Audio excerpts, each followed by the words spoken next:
ஒரு பரபரப்பான நகரில் 13 வயதான ஆர்யன் அவன் அதிக அசட்டையால் அறியப்பட்டிருந்தான். எப்போதும் வேலைகளை விரைவாக முடிக்க எச்சையாக இருந்தான்.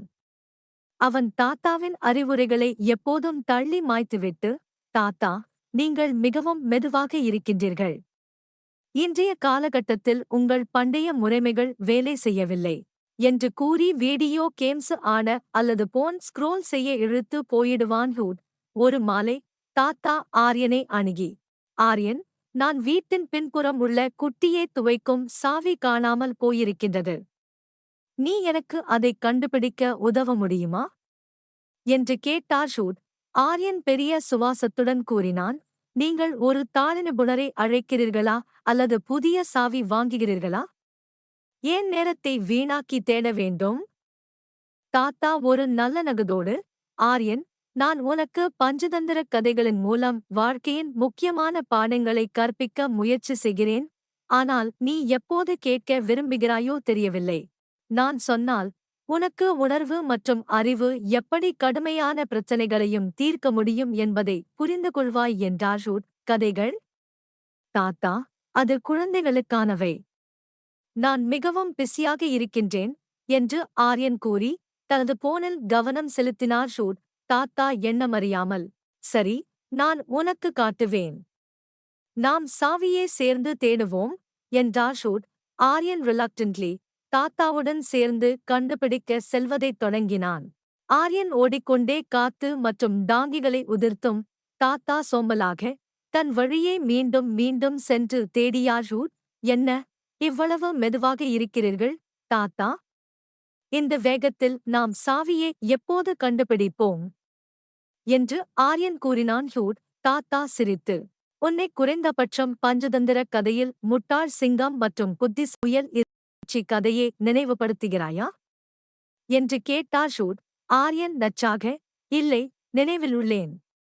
நான் உனக்கு சொன்னேன், இந்த கதைகளுக்கான நேரம் எனக்கு இல்லை என்றான். ஷூட், சரி என்றார் தாத்தா. ஒரு பழைய முயல் இருந்தது. அது சிறியது, மெதுவாக இருந்தது, ஆனால் அது மற்ற உயிரினங்களுக்கு ஒப்பிடுகையில் மிகுந்த அனுபவம் இருந்தது. புத்திசாலித்தனமாக மற்றும் அஞ்சலியுடன் அந்த முயல் ஒரு அருவருப்பான சிங்கத்தை அதனுடைய சொந்த கவனத்திற்கு திரும்பியவாறே வஞ்சிக்க காரணமாகி வென்றது. ஆர்யன் நிச்சயமாக ஆர்வமாக இருந்தாலும் கவனிக்காதது போல நடந்தான். அப்போது தாத்தா தோட்டத்தில் உள்ள சுருண்டு நகையை சுட்டுப் பார்க்கின்றார். ஆர்யன் அதிர்ந்தான். எப்படி இவ்வளவு விரைவாக நீ அதை கண்டுபிடித்தாய் என்றான். ஷூட் தாத்தா சிரித்து, நீ பூரணமாக நினைத்து தவறானதை வீணாக்காமல் நேரத்தை கடந்து செல்லும் போது அவ்வாறு செய்தால் மிகுந்த குழப்பம் ஏற்படும் என்றார். ஷூட், ஆர்யன் தவறாக நடந்ததற்கு தண்டனை அனுபவிக்க, தாத்தா, நான் மன்னிப்பு கேட்கிறேன்.